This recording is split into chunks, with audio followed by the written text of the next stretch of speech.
My father left my brother an entire mineral empire, while I received only an abandoned farm in the barren Rocky Mountains.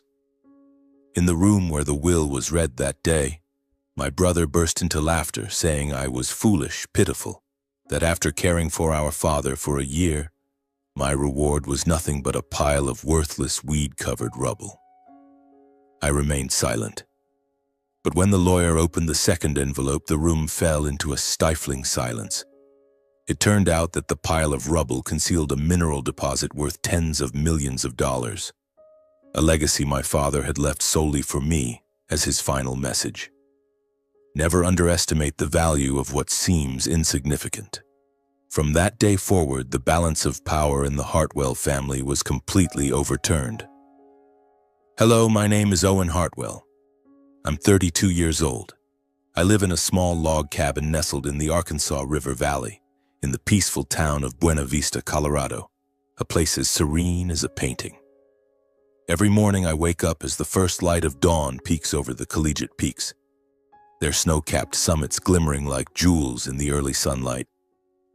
The air here is crisp, carrying the scent of pine and earth, a smell that lightens my heart as if all my troubles dissolve with the breeze. I chose this place to live to escape the noise and pressure that once clung to me in Denver. And if I'm being honest, I've never regretted that decision. I work at a campground near Cottonwood Lake. My tasks are simple: checking trails, repairing fences, cleaning up litter after the weekends. The work is quiet, accompanied only by the sound of the wind, the water, and sometimes the distant laughter of children from the other side of the lake. I love that feeling, doing small things amidst the vastness of nature, letting my mind rest unburdened by the past. I don't have many friends, nor do I care for parties. After work, I return to my cabin, tending to the small garden out back where I grow a few rows of vegetables and a cluster of flowers my mother once loved. As the sun sets, I often sit on the porch watching the fiery red sunset blanket the mountains, painting the valley in warm shades of orange. Those are the moments I feel truly alive, truly at home in this place, where simplicity is all I need.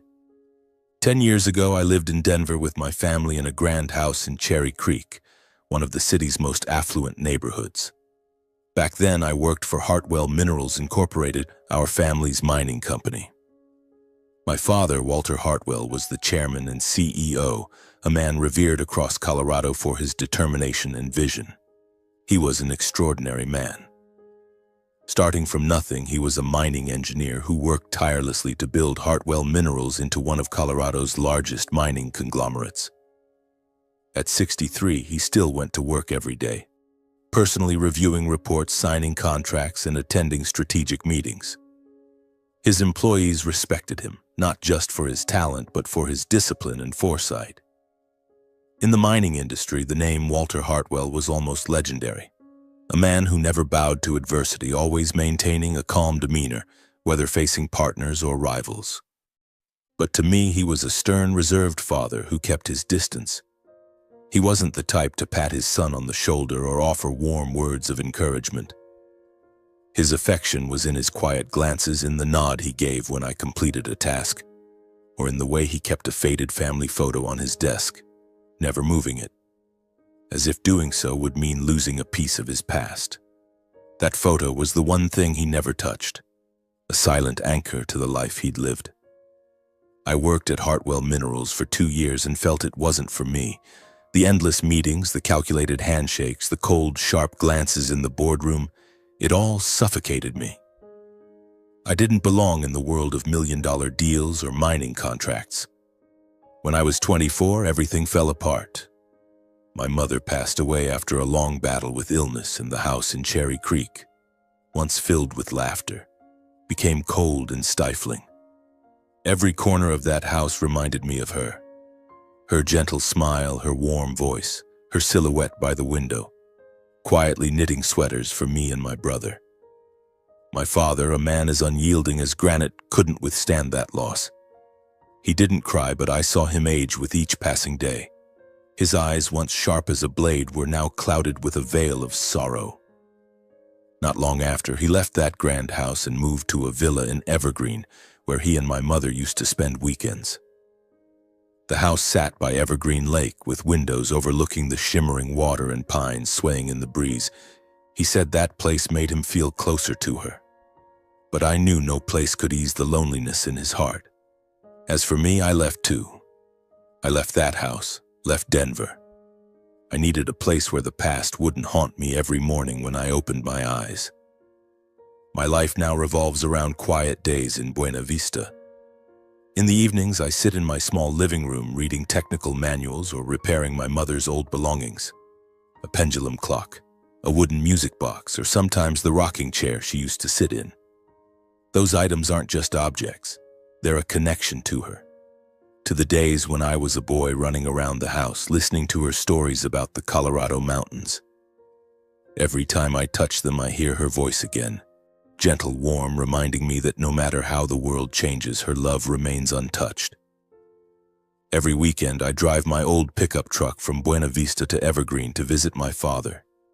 The trip takes over 2 hours, winding through twisting roads where mountains and meadows stretch endlessly. I usually bring a loaf of freshly baked bread, the kind he likes, with a crisp crust and the rich aroma of butter, along with some repair tools. He never asks, but I know he likes to check everything in the house himself, from the generator to the heating system.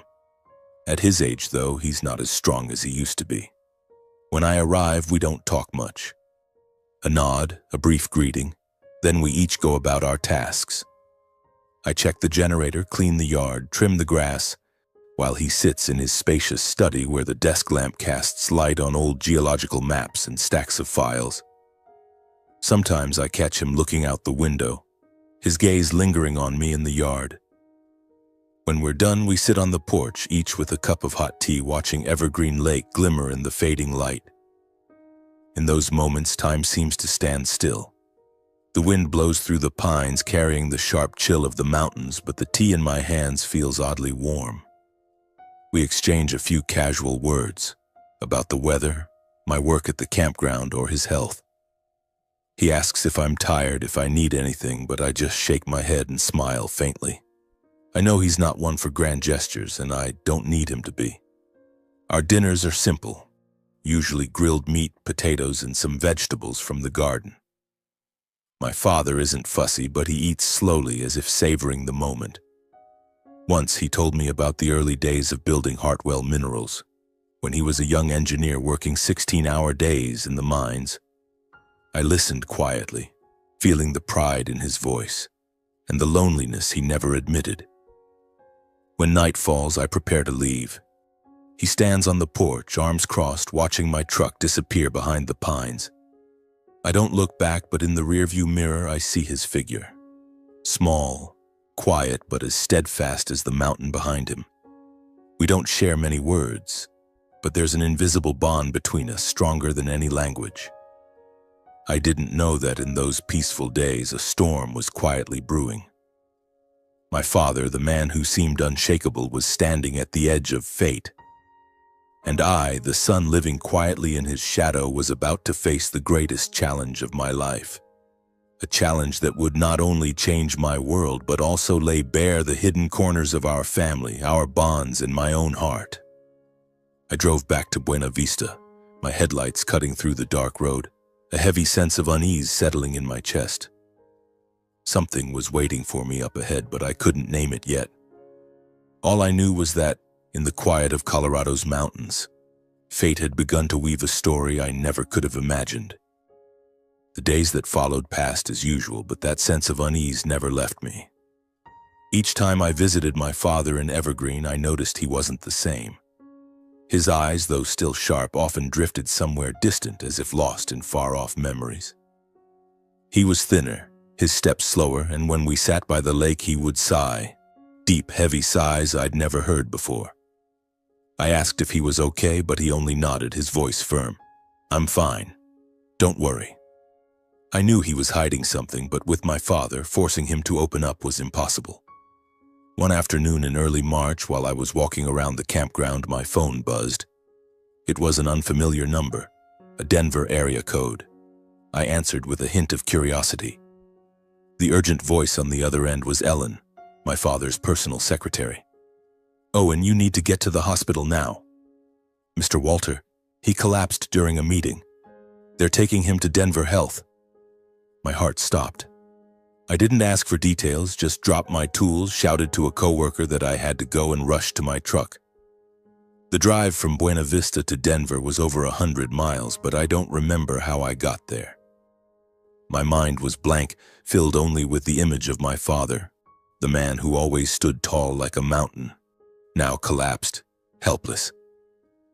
I floored the gas pedal, speeding through winding mountain roads, my headlights flickering across snow-covered pines. The unease that had haunted me turned into fear, clawing at my chest. I told myself he'd be fine, that he was just tired, that he'd get back up like he always did. But deep down, I knew something had changed. When I reached the hospital, the hallways were stark white under fluorescent lights. The sharp smell of antiseptic made me dizzy. Ellen was waiting at the reception desk, her face pale, her hands trembling. "He's in the ER," she said, her voice choking. "The doctors say he has chronic myocardial ischemia with early-stage heart failure. They also found he's had high blood pressure for a long time, but he never told anyone." I stood frozen. My father, the man who never admitted weakness, had been hiding his illness for how long? The chest pains, the times he quietly took pills. It all flashed through my mind like a painful reel. I signed the surgery papers, completed the formalities, and sat outside the ER. Time seemed to stop. Each tick of the clock on the wall felt like a knife to my heart. I thought of our evenings in Evergreen when he sat in his study, the desk lamp casting light on the old family photo. I thought of my mother who had left us, and now I feared losing another. I clenched my fists, praying silently, though I'm not a religious man. Finally, the doctor emerged, his face weary but calm. "He's stable, but it's serious. He needs complete rest, no stress. Even a single strong episode could cause his heart to stop at any moment." The doctor's words sank into me like nails. Complete rest? For my father, that was unthinkable. He lived for the company, for geological maps and mining contracts. How could I convince him to stop? I called my brother Miles right after. Miles was my father's pride. At 36, he was sharp, intelligent, with a knack for finance. 3 years ago, my father entrusted him with the investment branch of Hartwell Minerals in New York. To my father, Miles was the ideal heir, born to lead, to take the company to new heights. To him, I was just a kind son, but lacking ambition. I never resented him for it. Miles and I were as different as day and night. He thrived in the world of Wall Street skyscrapers, lavish parties, and million-dollar handshakes. I chose Buena Vista, the quiet of the mountains. Miles answered after a few rings, his voice cold, distracted. "Owen, what's going on?" I told him everything, trying to keep my voice steady. "Dad's in the hospital. You need to come back now." On the other end, I heard a sigh. "I'll try to sort things out. Work here's a mess. I'll fly back as soon as I can." I hung up, a weight like a stone pressing on my chest. For the next few days, I practically lived at the hospital. I stayed by my father's side, tending to his meals, his medications. He was visibly weaker, but he still tried to maintain his tough facade. "Don't worry," he said, his voice hoarse. "I'm not going to die that easily." I smiled, but my heart ached. I cooked soup, reminded him to take his pills, and sat by him through the nights when he coughed or stirred restlessly. In those moments, I saw not the iron-willed man of Hartwell Minerals, but an aging father who needed me more than ever. Miles arrived on the 3rd day after my father had passed the critical stage. He walked into the room in a sharp black suit, looking tired. He gave me a brief hug, asked a few questions about Dad's condition, then sat down, checking his phone. "I can only stay a few hours," he said. "Work in New York can't wait." I nodded, saying nothing. I knew he wouldn't stay long. For Miles, the company was the priority, and our father. though he'd never say it, was just a duty to fulfill. Dad was discharged after a week. The doctors ordered absolute rest, no work. I brought him back to the villa in Evergreen where the shimmering lake seemed to whisper the peace he needed. Miles suggested hiring a nurse and a caregiver, but Dad dismissed it immediately. "I don't need strangers in my house," he said firmly. "I don't want anyone seeing me like this." I understood. My father had spent his life giving orders, maintaining his dignity. Weakness was something he could never accept, even in himself. Miles took that as his cue to leave. "Owen, you're nearby. Take care of Dad. I'll support from afar." He said it, then flew back to New York that same evening. I didn't argue, not because I agreed, but because I knew arguing with Miles was pointless. I moved to Evergreen, bringing only a few clothes. From then on, I became my father's caregiver, cooking, reminding him to take his meds, helping him get around. Sometimes he'd grip my hand lightly, saying nothing. I knew that was his way of saying thank you. Those days left me exhausted. I worried about my father, his health, and the fear that if I collapsed, he'd have no one left. Miles called occasionally, asking cursory questions, sometimes stopping by for a few hours before leaving again. I didn't blame him, but I felt the distance between us growing wider.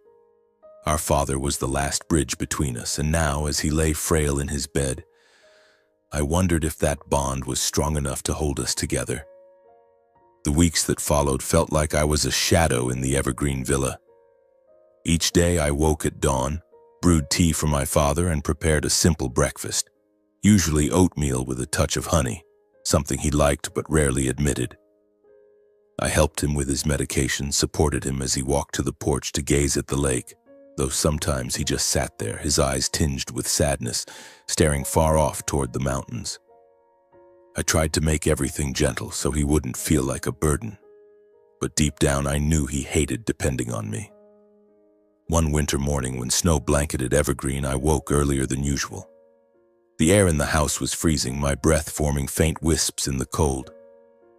I went downstairs to prepare breakfast, but the house was unnervingly silent. No soft cough from my father, no sound of him stirring in bed, not even the steady tick of the pendulum clock. A chilling premonition ran down my spine. I hurried up the stairs, my heart pounding, trying to push away the thoughts screaming in my head. The door to my father's room was slightly ajar. I pushed it open and stepped inside. The dim light from the window fell on his face, eerily peaceful. He lay there, motionless, his right hand resting on the old family photo, the one of the four of us, when my mother was still alive, when everything was still whole. I stood frozen, barely daring to breathe. "Dad," I called softly, but only the clock's ticking answered. I knelt beside the bed, taking his hand. It was cold. I gripped it tightly as if I could pull him back, but I knew he was gone. My father, the man who seemed invincible, had left me in his sleep as quietly as he'd lived his final days. I sat there beside him for how long I don't know. I didn't cry. Not because I wasn't in pain, but because the pain was too vast, too deep for me to know how to express it. The room was still, the cold from the window seeping into my skin. I called Miles. The phone rang a few times before he picked up. "Owen, what's up this early?" His voice was flat. I took a deep breath, trying to keep my tone steady. "Dad's gone, Miles." There was a long silence on the other end. Then he said, his voice eerily calm, "I'll come back as soon as I can." I hung up without waiting for more. He always had a reason, work, family, or something else to keep him in New York. After the call, I felt hollow. No one was by my side, no more of my father's voice calling my name, no more of his gaze watching me from the window. I knew this wasn't the time to break down. My father needed me to handle everything properly. I contacted the hospital, the funeral home, and then called Ellen, my father's secretary, to break the news. I reached out to a few of his old friends, those who had built Hartwell Minerals with him from the ground up. Each call was a stab to my heart, but I had to do it. I was Owen Hartwell, the quiet son, and now I was the only one left to take care of my father one last time. On the day of the funeral, Evergreen was draped in a blanket of snow. The small cemetery sat on the edge of town, where rows of pines stood like silent sentinels. Townsfolk, Hartwell Minerals employees, and my father's old friends came in droves. They gathered in groups dressed in black, whispering about the years my father built the company, how he turned a dream into reality. Walter Hartwell was a symbol of the pioneer generation. An elderly man, once an engineer under my father, told me, "You should be proud." I nodded, but inside I felt only emptiness. Proud? Maybe. But I just wanted my father here, sitting on the porch, sipping tea and watching the lake. Amid the sea of black-clad mourners, I quietly greeted each person, shaking hands, thanking them for coming. Miles still hadn't shown up. I tried not to think about him, focusing instead on the condolences. He was the one my father trusted, chosen to lead Hartwell Minerals. But now, as my father lay in a cold coffin, where was he? Just as the burial ceremony was about to begin, a sleek black car pulled up to the cemetery. Miles stepped out, his black suit immaculate, but his face weary, his eyes cold. He walked straight to the casket, bowed his head, then turned to me. "Sorry, Owen. Urgent business delayed me. I missed my flight." His voice was flat, like he was explaining to a business partner. I stood still, not looking at him, not responding. About a week after the funeral, Miles and I were summoned to a lawyer's office in downtown Denver to hear the reading of the will. The small, quiet room held just me, Miles, and my father's trusted lawyer, Graham Porter, who had worked with him for over 20 years. Graham sat across from us, his face solemn. He opened a sealed envelope, pulled out the will, and began reading. His voice was low, clear, but each word struck me like a hammer. "All shares and operational control of Hartwell Minerals, along with related investments and properties, are transferred to Miles Hartwell," Graham read. "The sole condition is that the company must continue operating for at least 5 years and cannot be sold or merged." Miles sat up straighter, a confident glint in his eyes. He nodded as if it was all expected. I lowered my head, silent. I always knew my father would choose Miles. Graham paused, glanced at me, then continued, "To Owen Hartwell, I bequeath Hartwell Ridge, along with the log cabin on it, located in western Fremont County near the Royal Gorge area." I froze. Hartwell Ridge, the desolate land my father took me to when I was a kid, a place of wind, rocks, and weeds. I couldn't understand why he'd left it to me. An abandoned farm, worthless except for faded memories. Miles let out a soft laugh, the sound cutting through the silent room. He leaned back, arms crossed, his voice dripping with sarcasm. "Well, that's fair. You took care of Dad for a whole year and you get a barren patch of dirt. Poor Owen, trying so hard to be the good son, only to end up with the scraps left behind the real legacy." I sat still, my hand lightly gripping the armrest, listening to my brother's smug laughter, as if he'd won a game that was rigged from the start. Then the atmosphere in the room shifted as Graham cleared his throat and continued. "Approximately 10 years ago, Walter Hartwell signed a contract granting Silver Rock Mining Corporation exploration rights on Hartwell Ridge. Recently, they discovered a deposit of rare minerals in the land. The company has offered to purchase full mining rights for $75 million, along with annual royalties for the next 15 years valued at tens of millions." The room fell silent. I felt the blood rush to my ears, my mind reeling. $75 million? Rare minerals? I had no idea my father had done anything with that land. I glanced at Miles. His face was frozen, his eyes flashing with a mix of shock and envy. He clenched his fists, trying to maintain his composure, but I saw his fingers tremble slightly. Graham closed the file and looked at us. "That's the entirety of the will. If you have any questions, you may ask me." I left the office in a daze. Miles walked beside me, silent, but I could feel the tension radiating from him. As we stepped onto the Denver sidewalk, the winter sunlight glaring off the pavement, I felt only cold. Hartwell Ridge, the land I thought was worthless, was a treasure. and my father, the man I thought I knew, had left me a message I couldn't yet fully decipher. True value lies beyond what first meets the eye. A few weeks later, as I sat in my log cabin brewing coffee and gazing at the collegiate peaks, my phone rang. A polite voice came through. "Mr. Owen Hartwell? This is Daniel Brooks, a representative from Silver Rock Mining Corporation. We'd like to discuss Hartwell Ridge."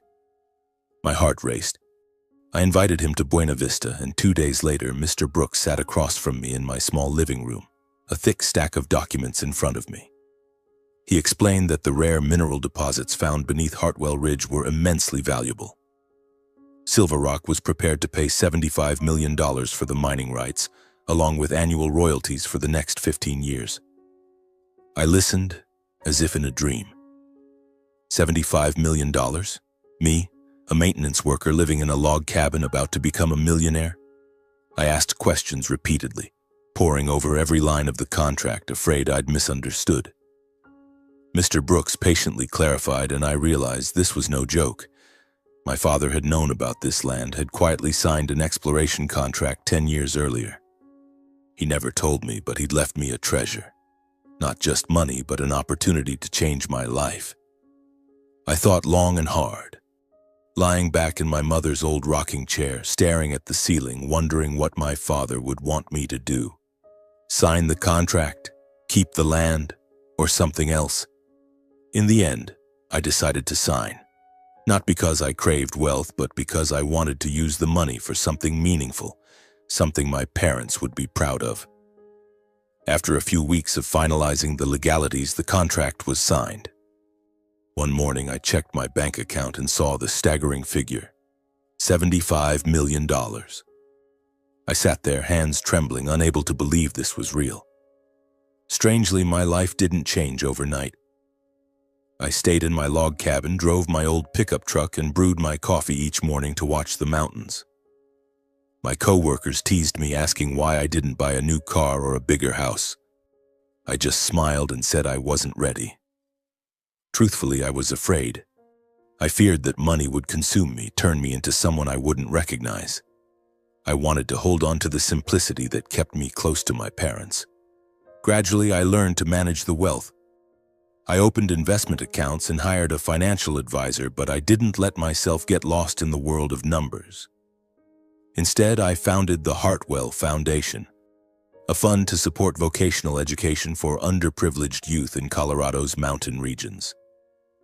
I named it after my parents, a way to keep them alive through good deeds. I remembered my father once saying, "Money isn't the goal, it's a tool." I wanted to use that tool to make a difference, to give kids growing up in poverty a chance to learn a trade and stand on their own. I also returned to Hartwell Ridge. The land, once barren and covered in weeds and old geological survey markers, now appeared to me in a new light. I hired a team of architects and engineers to transform the old cabin into a small eco-lodge, blending nature conservation with community tourism. I wanted the place to be more than just a site my father had explored for minerals, a destination that brought jobs and hope to the local people. Standing in the valley, watching local workers laugh and talk as they built wooden frames and replanted pines around the lodge, I felt a quiet pride swell in my chest. This was my father's legacy, and I was turning it into something vibrant and humane, something he would surely be proud of. Meanwhile, in Denver, Miles officially took over Hartwell Minerals Incorporated. I heard the news from Ellen, my father's former secretary. He restructured the management, cut staff, and shifted the mining strategy. He announced plans to usher the company into a modern era with ambitious expansion goals. I wasn't surprised. Miles was always a man of big dreams, eager to prove he was better than our father. But I was worried. Just a few months later, rumors began to spread. Several old mining contracts stalled due to missed renewals. An expansion project in Nevada was halted for environmental violations. I read in the news that Hartwell Minerals stock was plummeting. Ellen called me, her voice anxious. "Miles is making a mess of everything, Owen. Veteran employees are quitting in droves. They say he's too arrogant, too hasty." My heart sank as I listened. I knew Miles was smart, but his arrogance could destroy it all. I didn't reach out to Miles and he didn't call me. But I heard the company was drowning in debt. A massive bank loan from my father's expansion days remained unpaid. Major shareholders were pulling out, draining cash flow. The media began questioning Miles's leadership. The promising heir was now called a failure. I took no pleasure in hearing this, but I wasn't surprised. Miles had chosen his path, and now he was paying the price. Those days I was consumed with Hartwell Ridge. The Eco Lodge was taking shape, with new wooden cabins rising amid green fields where local workers labored with bright smiles. The Hartwell Foundation was also up and running, awarding its first scholarships to underprivileged youth in the mountain regions.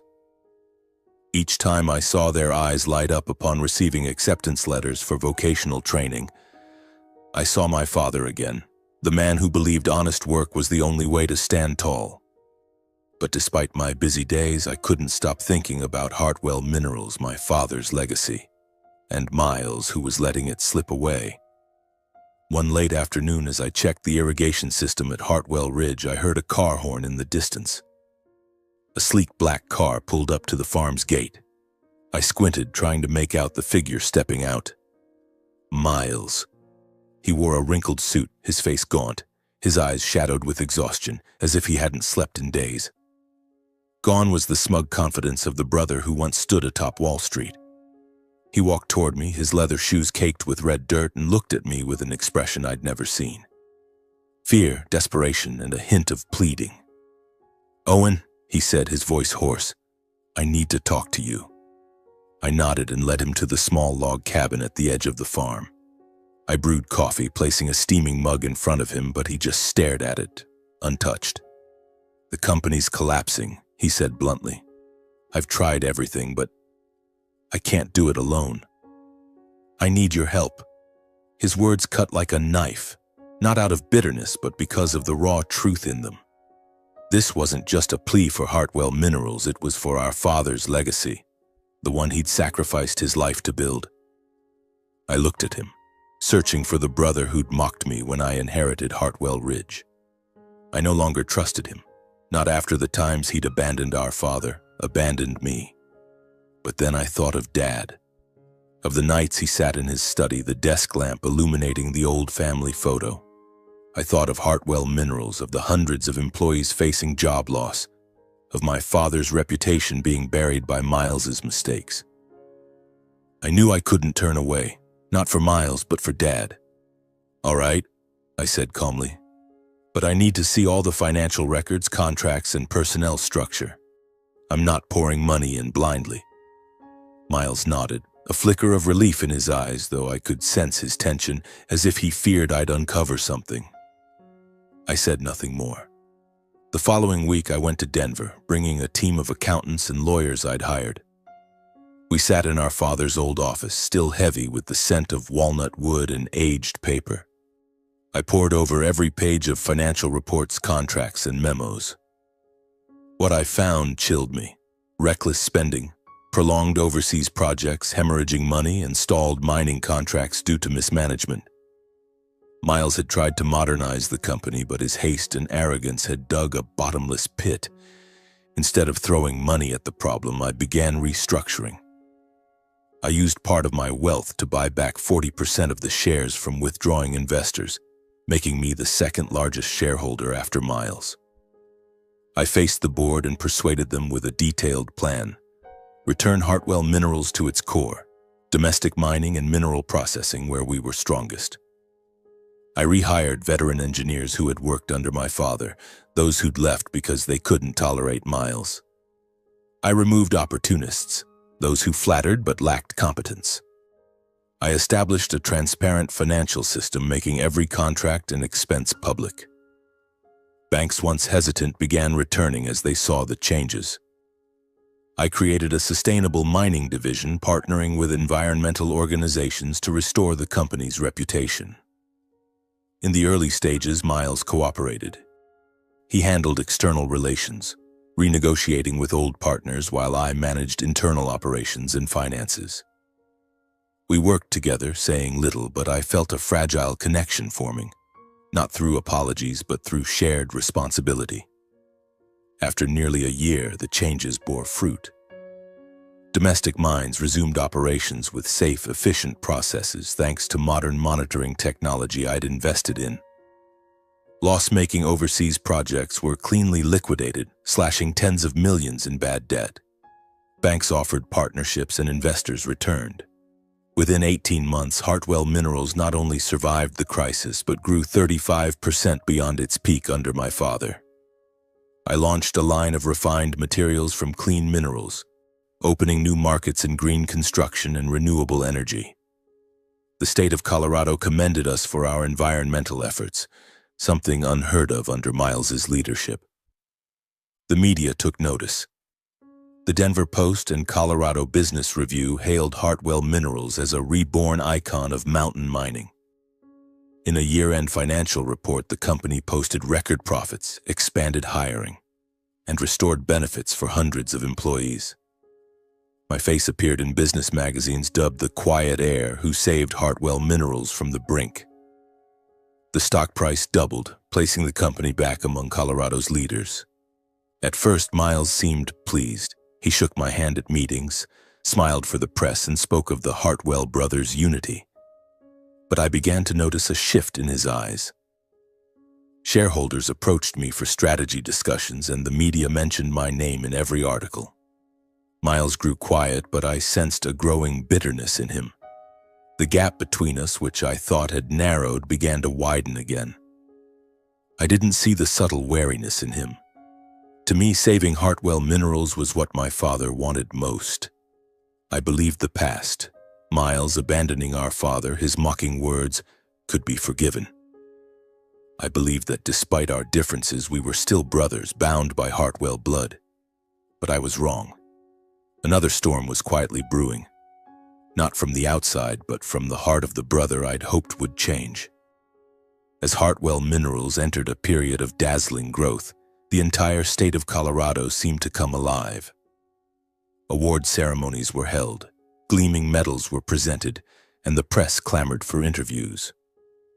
In public, Miles and I appeared as symbols of unity, the Hartwell brothers together reviving our father's legacy.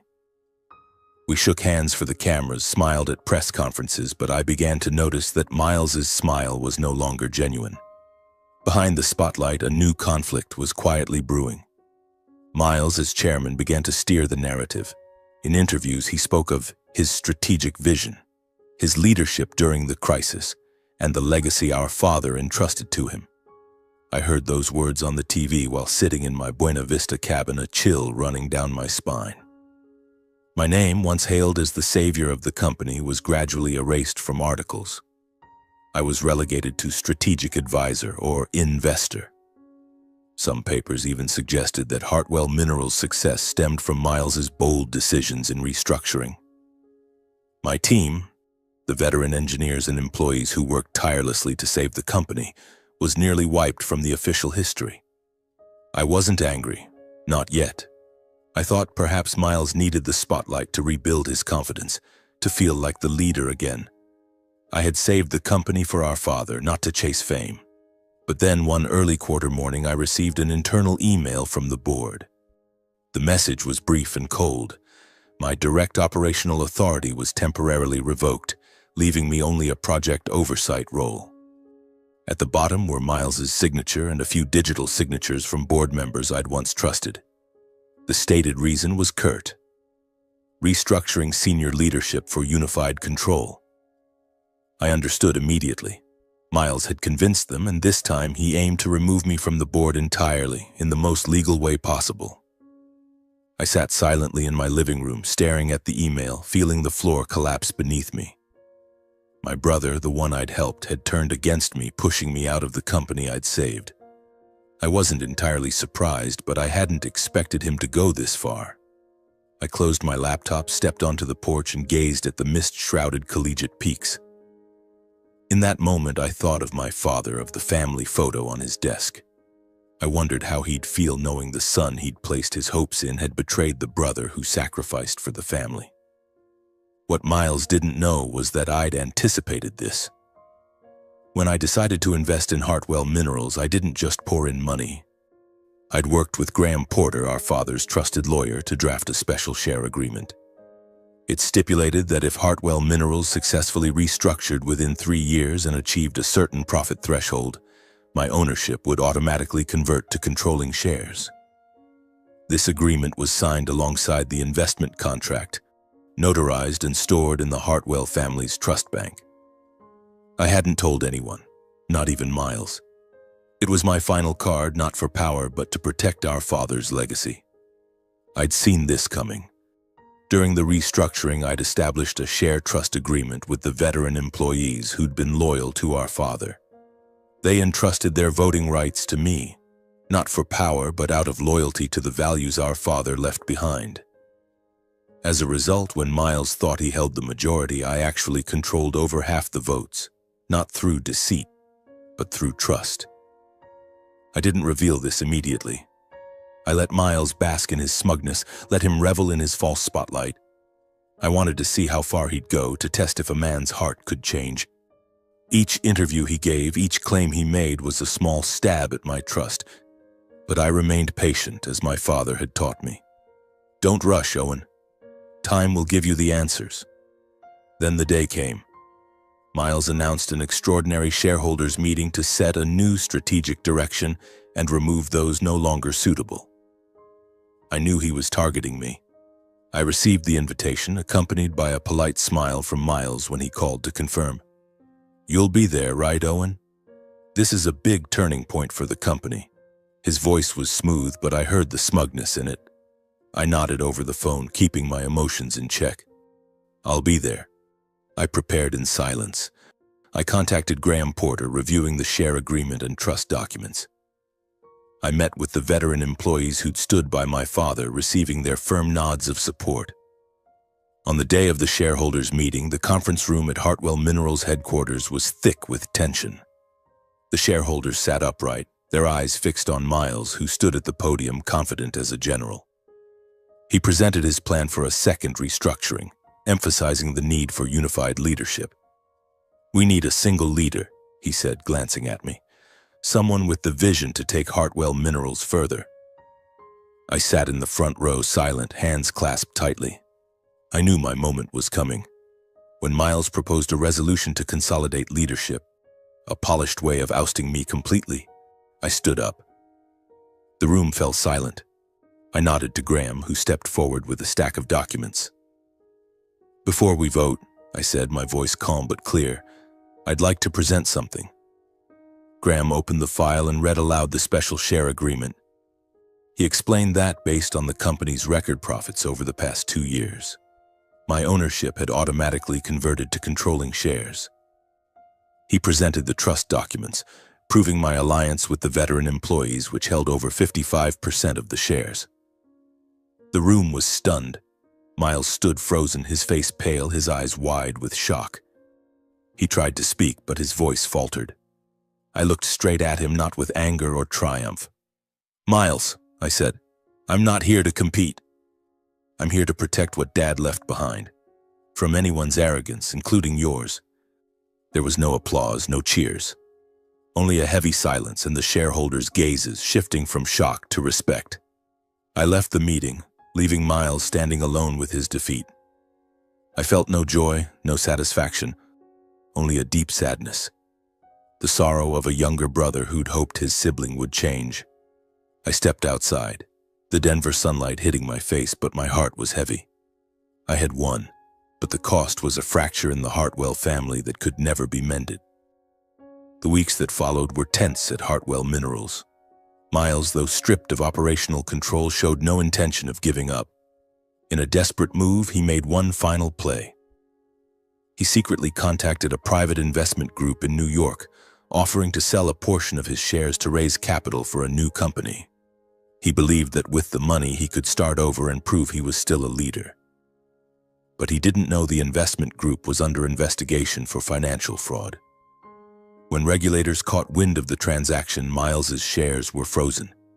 He was sued for transferring legally bound assets, and to cover legal debts, he was forced to sell his remaining shares. The buyer? Me. I didn't want it to come to this. I didn't want to see Miles lose everything. But he had dug his own grave, and I only did what was necessary to protect Hartwell Minerals.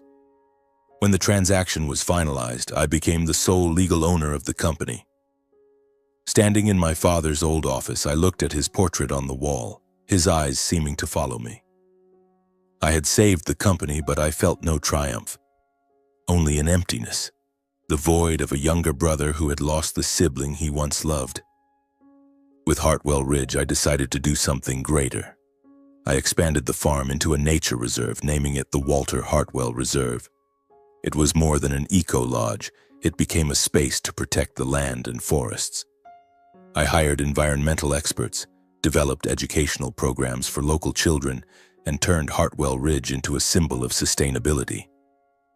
Each time I stood in the fields listening to the wind whistle through, I could almost hear my father's voice. Wealth can be lost, but honor must be preserved. Miles disappeared from Denver after the lawsuit. I didn't reach out to him, not out of anger, but because I didn't know what to say. He had chosen his path, and I couldn't pull him back. But deep down, I still hoped that one day he would look back and realize that honor, not power, was what our father wanted us to hold on to. 2 years have passed since that day, and under my leadership, Hartwell Minerals has found a steady rhythm. The company not only recovered but became one of Colorado's model mining enterprises. I implemented international standards for every new mining project, ensuring they delivered profits while protecting the environment and creating jobs for thousands in the mountain regions. Each time I visited the mines, I saw workers laughing, families finding hope through stable employment. I felt my father's legacy, not just in numbers but in the eyes of those we helped. I still live in my small log cabin in Buena Vista, still drive my old pickup truck, still tend the garden out back where my mother's flowers bloom every spring. The peace of this place is the greatest reward after all I've been through. Though I'm now a millionaire, I don't want to stray from this way of life. I don't need mansions or supercars. Each morning I brew coffee, sit on the porch, watch the collegiate peaks shimmer in the sunlight, and feel my heart lighten. That's how I remain Owen Hartwell, not the head of Hartwell Minerals, but Walter's son. I've used a portion of the company's profits to sustain the Walter Hartwell Foundation. The foundation awards scholarships to students in geology and mining engineering, builds homes for mining workers, and supports impoverished mountain communities. Each thank you letter from a student or family feels like seeing my mother's smile, my father's proud gaze. I don't do this for praise. I do it to keep my promise to my father, to use wealth to create value, not to flaunt it. Local media began calling me the mountain soul of Colorado, the guardian of the land and my father's honor. I read those articles, but don't let them sway me. I don't chase power or fame. I only want to live by what my father taught me. Integrity is the foundation of every legacy. Business magazines dubbed me the quiet heir, but to me that title doesn't matter. What matters is that each day, standing before my father's portrait in the office, I can look into his eyes and know I haven't let him down. Meanwhile, Miles's life spiraled into an abyss. I heard he moved to Astoria, Oregon, living in a small rented house by the coast, far from New York's glamour. His wife, once accustomed to Manhattan's lavish lifestyle, grew distant, worn down by their financial struggles and the pitying glances of neighbors. I learned this through a mutual acquaintance who said Miles had become withdrawn, often drinking, rarely leaving the house. Miles tried to find work at a small investment consulting firm in Oregon, but no one wanted to hire someone tainted by scandal and failure. Eventually, he took on freelance consulting gigs to scrape by. I thought of him, of our childhood days running around the Cherry Creek house when our mother was alive and our father still smiled. I wondered what had driven us so far apart, what had turned Miles into someone willing to sacrifice everything for power. One September afternoon, I sat in Hartwell Minerals' new office, looking out at the snow-capped collegiate peaks. On my desk, I placed the old family photo, the one my father kept for years, showing the four of us in front of the Cherry Creek house. I looked at Miles in the picture, the boy with a confident smile, and wondered if he still remembered those days. I took a small card and wrote a few lines. "I'm sending you this photo. Though everything has changed, I believe Dad would still want to see us both there, like before." I packaged the photo and card and sent them to Astoria. I didn't expect a reply, but I wanted him to know that despite everything, I still considered him family. In Astoria, Miles received the package on a rainy afternoon. He opened it, finding the photo and my note.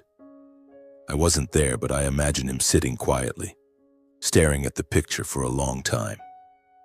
Perhaps he saw our mother's gentle smile, our father's resolute gaze. Perhaps he saw me, the shy younger brother who once hid behind him. And perhaps in his eyes there flickered a regret too deep for words. I don't know what he thought, but I hope even just a little he understood there was still a chance to start over, not to reclaim power, but to rediscover himself. I left the office and drove back to Buena Vista. I stopped at the Walter Hartwell Reserve, where trails winding through pine forests and meadows now drew hundreds of visitors each year. Standing in the valley, looking toward the mountains, I felt an unfamiliar peace. The wind carried the scent of earth and an echo like my father's voice. "You've done well, Owen." I smiled, needing no witnesses. There was no applause, no loud glory. Just me, a man quietly walking through a sunset field carrying the legacy of a lifetime. I know I've kept my father's words, not through strength or cunning, but through perseverance, patience, and integrity. On the office wall, beneath my father's portrait, I had a small plaque engraved, "Integrity builds legacy." It's not just a reminder for me, but for everyone who steps into Hartwell Minerals. That true value lies not in wealth or power, but in how we live and what we leave behind. One late winter afternoon, I decided to return to the villa in Evergreen, where my father had spent his final years. The winding road to the house was the same, snaking through snow-draped pines, but today it felt different. Perhaps because I was no longer the quiet son visiting his father every weekend, but a man carrying the legacy of an entire generation. I stepped inside. The air was cold but familiar, enveloping the space. I still paid for weekly cleanings to keep the house from falling into neglect. Everything was almost exactly as it had been when my father was alive. The walnut desk still neat, the large window still facing Evergreen Lake, where wisps of white mist drifted lazily over the still water. I sat in my father's chair, resting my hands on the desk, feeling the wood's grain as if touching memories. I began sorting through the drawers, a task I'd put off for too long. Old papers, pencils my father once used, and a few faded photos emerged. Then I saw it, a small brown envelope tucked beneath a stack of documents. In my father's familiar, firm yet gentle handwriting, it read, "To Owen, when you read this letter, I believe you're ready to understand what I couldn't say in life." My heart pounded. I opened the envelope and pulled out a neatly folded sheet of paper. My father's voice seemed to echo in my mind as I read each line. "Owen, I know you've wondered why I left most of the estate to your brother, while you received only a barren farm and an old house. I didn't do this because I loved Miles more, but because I understood you both. Miles has spent his life trying to prove his greatness, while you've always shied away from the world. One needed to learn humility, the other needed to learn to believe in himself. I believed that by placing each of you where you feared to tread, you'd discover your true selves. Miles needed your strength, and you needed my faith. That farm isn't just land, it's the true legacy, patience, integrity, and the value of hard work. If you hold on to those, you'll have everything. And if one day the company falls into your hands, remember, don't let power consume your soul. Wealth can be lost, but honor must be preserved." Walter Hartwell. I sat in silence for a long time, the letter heavy as 1,000 pounds in my hands. Each sentence, each word illuminated the journey I'd been through, from a quiet son on the fringes of the family to the man carrying my father's legacy. I thought of the days caring for him in Evergreen, the nights by his hospital bed, and the moment I stood up in the shareholders' meeting, defending Hartwell Minerals from Miles's arrogance. Every step, every decision had been part of my father's vision. He hadn't been unfair. He'd chosen to teach us through silence and challenges, letting Miles and me find our own paths. I folded the letter, placed it back in the envelope, and tucked it into my coat pocket. I looked out at Evergreen Lake, where the late winter sunset gilded the water. My father had been right. Miles needed to learn humility, but his ambition had overshadowed family. And I, who once thought I wasn't strong enough to lead, had found faith through the challenges my father set. Hartwell Ridge wasn't just land. It was a lesson in patience, integrity, and the value of labor. And Hartwell Minerals, which I'd thought belonged to Miles, became my responsibility. Not to seize, but to protect. A week later, I returned to Hartwell Minerals' new headquarters in Denver. I had my father's words from the letter engraved on a bronze plaque and placed it at the main entrance. "Wealth can be lost, but honor must be preserved. Walter Hartwell." Every day, employees paused to read it, and I saw respect in their eyes, not just for my father, but for the values he left behind. It was a reminder that before building wealth, we must learn to be human. A television interview was held shortly after. The host, a woman with a professional smile, asked, "Mr. Owen, what's your greatest success in life?" I looked into the camera, thinking of my father, my mother, Miles, and the long journey I'd traveled. I smiled and said, "I don't think I'm more successful than anyone else. I just never forgot what my father taught me, and I tried to live in a way that would make him proud." The host nodded, but I knew she couldn't fully grasp the weight of my words. To me, they weren't just an answer. They were a promise I'd kept through the years. My father taught me that a true father doesn't leave behind money, but principles to live by. Through the challenges he set, I learned that integrity and patience are the only things that can't be taken away. Miles, in his pain, learned a harsh lesson about the true value of honor and family. When ambition outstrips love, all that remains is emptiness. I realized the true heir isn't the one chosen in a will, but the one who upholds the family's values even when everything else is lost. My father left me not just Hartwell Ridge, not just Hartwell Minerals, but a lesson in character and resolve. And I, through my way of living, have passed that lesson on. Through the Walter Hartwell Foundation, the Walter Hartwell Reserve, and every decision I've made at the company. One early spring morning, I stood before Evergreen Lake, sunlight glinting off the calm water, sparkling like fragments of memory. I smiled softly, whispering as if to myself, "I understand now, Dad." In that moment, I felt my father's presence, not in the villa or the office, but in the wind, the water, the Colorado land he loved. Walter Hartwell's legacy wasn't the company or the wealth. It was a lesson in how to live, a lesson I'd learned and would carry for life. I left the lake and got into my truck, my heart lighter than ever. The story of me and Miles, of Hartwell Minerals, of our parents, didn't end with applause or loud glory. It ended in quiet, in the peace of a man who'd found the true meaning of legacy. As I drove back to Buena Vista, warm spring sunlight streaming through the window, I knew I'd done what my father wanted: to live rightly, love truly, and hold on to honor no matter how the world changed.